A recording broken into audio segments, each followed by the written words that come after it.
வங்கக்கடலில் நவம்பர் 23ஆம் தேதி உருவாகிறது புதிய காற்றழுத்த தாழ்வு பகுதி. வானிலை மையம் தகவல். இந்தி திணிப்புக்கான பரப்புரை கருவியாக LIC இணையதளம் மாற்றப்பட்டுள்ளது. முதல்வர் மு.க. ஸ்டாலின் கண்டனம். தமிழ், ஆங்கிலம் உள்ளிட்ட அனைத்து மாநில மொழிகளிலும் LIC இணையதளத்தை மாற்ற வேண்டும். துணை முதல்வர் உதயநிதி வலியுறுத்தல். யானை மிதித்து உயிரிழந்தவர்கள் குடும்பத்திற்கு நிச்சயம் உதவி செய்யப்படும். அமைச்சர் சேகர் பாபு உறுதி. அதிமுக நிர்வாகிகள் ஒற்றுமையாக இல்லை என்றால் வரும் தேர்தலிலும் எதிர்க்கட்சியாகவே இருப்போம். தங்கமணி காட்டமான கருத்து. யார் வேண்டுமானாலும் ஆட்சிக்கு ஆசைப்படலாம்.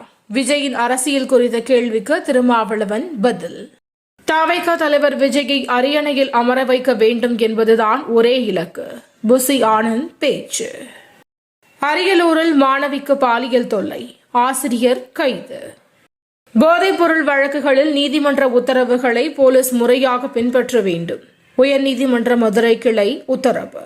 நவம்பர் 25 தொடங்கவுள்ள நாடாளுமன்ற குளிர்கால கூட்டத்தொடர். நவம்பர் 24 அனைத்து கட்சி கூட்டம்.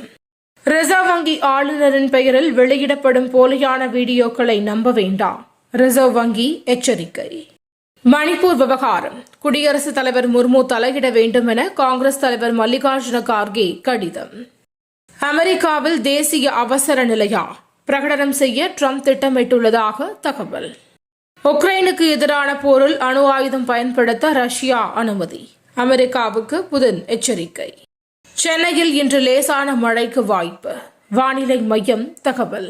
தினம் தினம் நடக்கும் முக்கிய நிகழ்வுகளை சுருக்கமாகவும் தெளிவாகவும் தலைப்புச் செய்திகள் வழியே அறிந்து கொள்ள QLN நியூஸ் சேனலை சப்ஸ்கிரைப் செய்யவும்.